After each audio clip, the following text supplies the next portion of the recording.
বর্তমানের এই পরিবর্তনশীল এবং বহু রাজনৈতিকভাবে জটিল বিশ্ব ব্যবস্থায় একটি রাষ্ট্রের উন্নয়ন ও নিরাপত্তা অনেকাংশেই তার দূরদর্শী ও সক্রিয় কূটনৈতিক তৎপরতার উপর নির্ভর করে।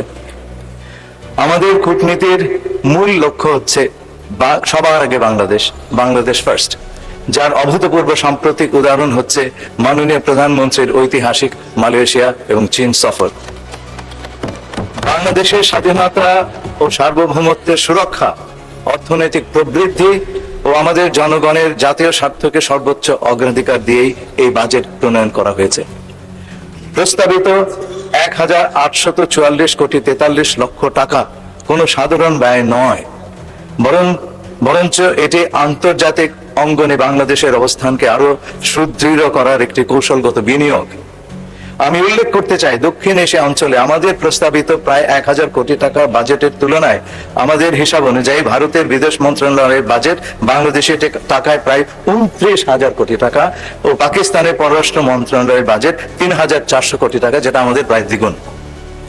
ছাঁটাই প্রস্তাব অনুযায়ী পররাষ্ট্র মন্ত্রণালয় সংক্রান্ত ১৬ নম্বর দাবি হ্রাস করে ১ টাকায় নামিয়ে আনা হলে বিশ্বের বিভিন্ন দেশে আমাদের দূতাবাসগুলি বন্ধ করে দিয়ে আমাদের স্বাধীনতা ও সার্বভৌমত্বের প্রতীক লাল সবুজের পতাকা নামিয়ে ফেলতে হবে, বন্ধ করে দিতে হবে প্রবাসীদের দেওয়া আমাদের সকল সেবা।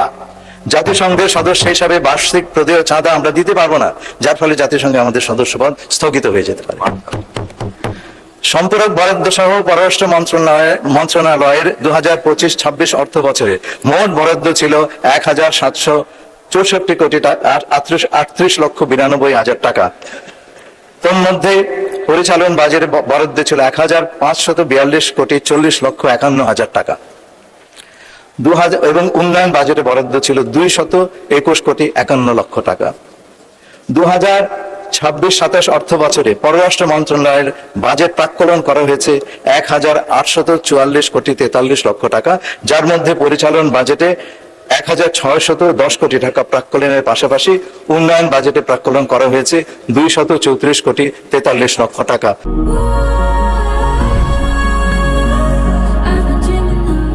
২৬-২৭ অর্থ বছরে ৪.৫৩৬% বেশি বরাদ্দের প্রাক্কলন করা হয়েছে। এখানে কিন্তু আমাদের মনে রাখতে হবে যে পররাষ্ট্র মন্ত্রণালয়ের বাজেটে বড় একটা অংশ ব্যয় করা হয় বিদেশে অবস্থিত আমাদের দূতাবাসগুলোর কার্যক্রম পরিচালনা করার জন্য। টাকার বিপরীতে বৈদেশিক মুদ্রার বিনিময় হার ওঠানামার কারণে প্রকৃত ব্যয় বৃদ্ধির হার আরো কম হতে পারে, যেটা আমরা সম্পূরক বাজেট পাস করার সময় পরিচালন বাজেট বৃদ্ধির আপনাদেরকে জানান।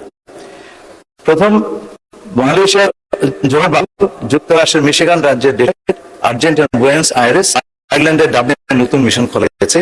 উক্ত ৪টি মিশনের কার্যক্রম আগামী অপারেশন শুরু করার জন্য মোট ৩৯,৯৫,০০০ টাকার বরাদ্দ হয়েছে। রোহিঙ্গা গণহত্যা সংক্রান্ত ইন্টারন্যাশনাল কোর্ট জাস্টিসে মিয়ানমারের বিরুদ্ধে ইসলামিক সম্মেলন সংস্থার পক্ষে মামলা পরিচালনার জন্য ১৬ কোটি টাকা বরাদ্দ দেওয়া হয়েছে। মন্ত্রণালয়ের ৪টি ইউনিট ও বিদ্যমান ১৩টি মিশনের পরিচালন ব্যয় মেটানোর জন্য অবশিষ্ট ২১ কোটি ১৯,৫৪,০০০ টাকা অতিরিক্ত বরাদ্দ রাখা হয়েছে। এই বৃদ্ধির উল্লেখযোগ্য অংশ খরচ হচ্ছে কর্মকর্তা কর্মচারীদের বেতন ভাতা নির্বাহ করার জন্য।